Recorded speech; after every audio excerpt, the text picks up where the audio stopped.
عرفات کے میدان میں کھڑے ہونے والے تمام کے تمام حاجیوں کے بارے میں سوال کیا ہوتا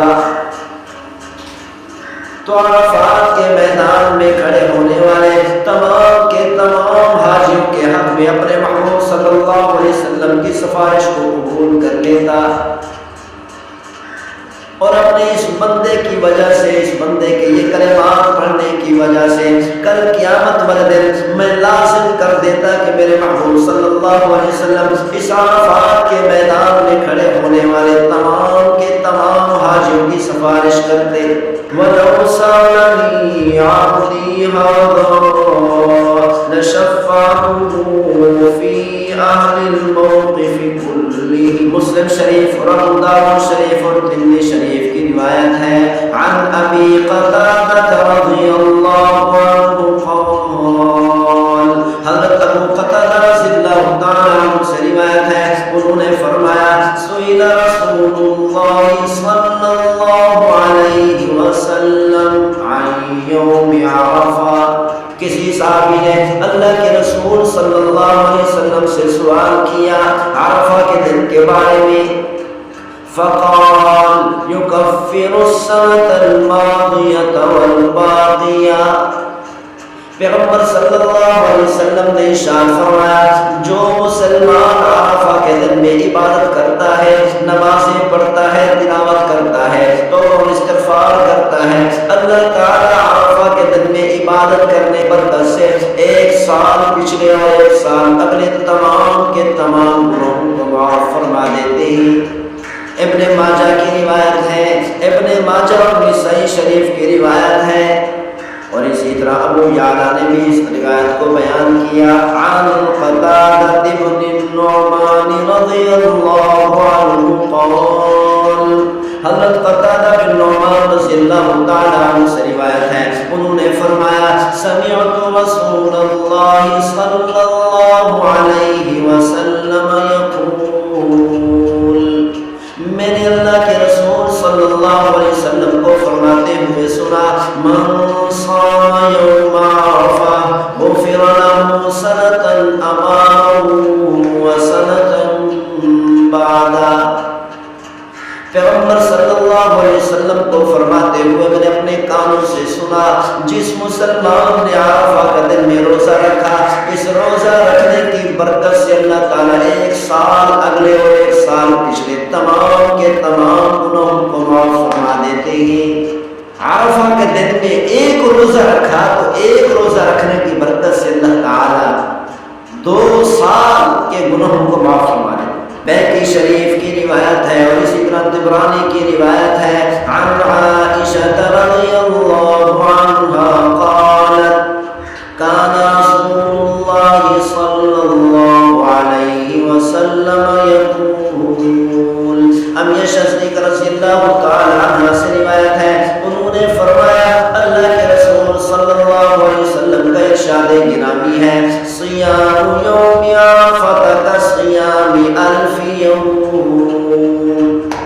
جس مسلمان نے عرفہ کے دن میں روزہ رکھا، اس عرفہ کے دن کے ایک روزے کی برکت سے اللہ تعالیٰ 1000 دنوں کے برابر روزوں کا اجر عطا فرماتے ہیں۔ عبد بن حمید اور ابن الجوزی نے اپنے اپنی کتب میں یہ روایت نقل فرمائی ہے۔ عن ابن عمر رضی اللہ عنہ قال، حضرت عبداللہ بن عمر رضی اللہ تعالی عنہما سے روایت ہے، انہوں نے فرمایا سمعت النبی صلی اللہ علیہ وسلم یقول، میں نے نبی صلی اللہ علیہ وسلم کو فرماتے ہوئے سنا لا یبقى احد یوم عرفہ فی قلبه مثقال ذرة من ایمان الا غفر اللہ له، پیغمبر صلی اللہ علیہ وسلم نے ارشاد فرمایا کہ عرفہ کے دن میں پوری دنیا میں ایک انسان بھی ایسا نہیں بچتا، ایک انسان بھی ایسا نہیں رہتا جس کے دل میں ایک ذرہ کے برابر ایمان ہو اور اللہ تعالیٰ نے اس کی بخشش نہ کی ہو، یہ نہیں اللہ تعالیٰ عرفہ کے دن میں پوری دنیا کے تمام انسانوں کی بخشش فرما دیتے ہیں، لیکن شرط یہ ہے کہ دل کے اندر ایمان کا ذرہ موجود ہو۔ فقال رجل لأهل معرف یا رسول اللہ ام للناس عامہ، صحابی نے عرض کیا ہے اللہ کے رسول، کیا یہ خوشخبری، کیا یہ سعادت اور یہ فضیلت عرفات کے میدان میں جمع ہونے والے حاجیوں کے لیے ہے یا تمام کے تمام انسانوں کے لیے ہے؟ فقال للناس عامہ، پیغمبر صلی اللہ علیہ وسلم نے ارشاد فرمایا یہ عظمت، یہ رفعت، یہ سعادت اور یہ فضیلت اور اتنی بڑی خوشخبری صرف عرفات کے میدان میں جمع ہونے والے حاجیوں کے لیے نہیں، بلکہ پوری کی پوری دنیا کے تمام انسانوں کے لیے یہ خوشخبری ہے۔ یعنی عرفہ کے دن میں اللہ تعالیٰ جس مسلمان کے دل میں ذرہ برابر بھی ایمان ہوتا ہے، تمام کے تمام ایمان والوں کی بخشش فرما دیتے ہیں۔ بیکی شریف کی روایت ہے عن جابر بن عبد اللہ رضی اللہ عنہ قال قال رسول اللہ صلی اللہ علیہ وسلم، حضرت جابر بن عبداللہ رضی اللہ تعالی عنہ سے روایت ہے، انہوں نے فرمایا اللہ کے رسول صلی اللہ علیہ وسلم کا ارشاد گرامی ہے ما من مسلم یقف عشیۃ عرفہ بالموقف، جو مسلمان بھی عرفات کے میدان میں وقوف کرتا ہے فیستقبل القبلۃ بوجہہ، پھر قبلہ کی طرف منہ کر کے کھڑا ہوتا ہے، ثم یقول، پھر یہ کہتا ہے، یہ کلمات پڑھتا ہے لا الہ الا اللہ وحدہ لا شریک لہ لہ الملک ولہ الحمد وہو علی کل شیء قدیر 100 مرہ۔ جو مسلمان بھی عرفات کے میدان میں وقوف کرتے ہوئے اور قبلہ منہ ہو کر یہ کلمات 100 مرتبہ پڑھتا ہے، ثم یقرأ قل هو اللہ احد 100 مرہ، پھر قل اللہ احد سورہ اخلاص 100 مرتبہ پڑھتا ہے، ثم یقول، پھر یہ درود شریف بھی 100 مرتبہ پڑھتا ہے، اللہم صلی علی محمد وعلی آل محمد کما صلیت علی ابراہیم وعلی آل ابراہیم انک حمید مجید وعلینا معهم 100 مرہ۔ یہ درود شریف بھی 100 مرتبہ پڑھتا ہے، الا قال اللہ تعالی یوم الملائکتی ما جزاء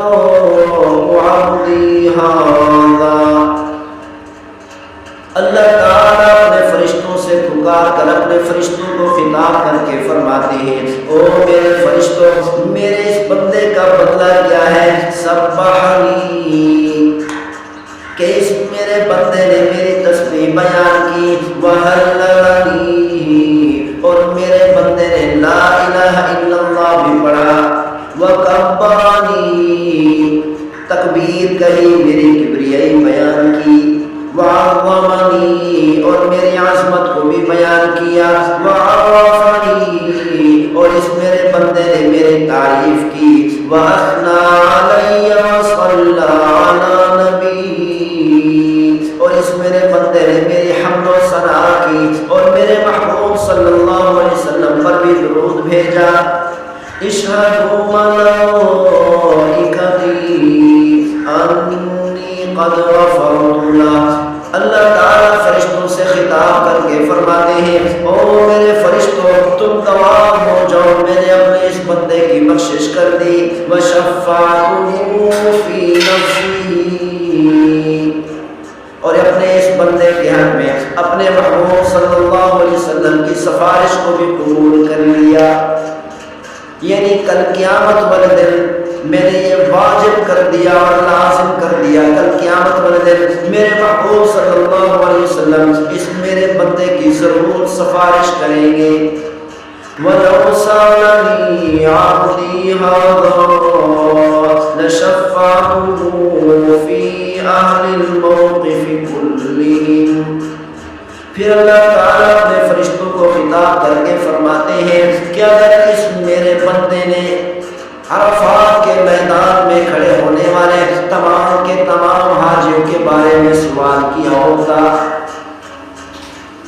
تو عرفات کے میدان میں کھڑے ہونے والے تمام کے تمام حاجیوں کے حق میں اپنے محبوب صلی اللہ علیہ وسلم کی سفارش کو قبول کر لیتا، اور اپنے اس بندے کی وجہ سے، اس بندے کے یہ کلمات پڑھنے کی وجہ سے کل قیامت والے دن میں لازم کر دیتا کہ میرے محبوب صلی اللہ علیہ وسلم اس عرفات کے میدان میں کھڑے ہونے والے تمام کے تمام حاجیوں کی سفارش کرتے۔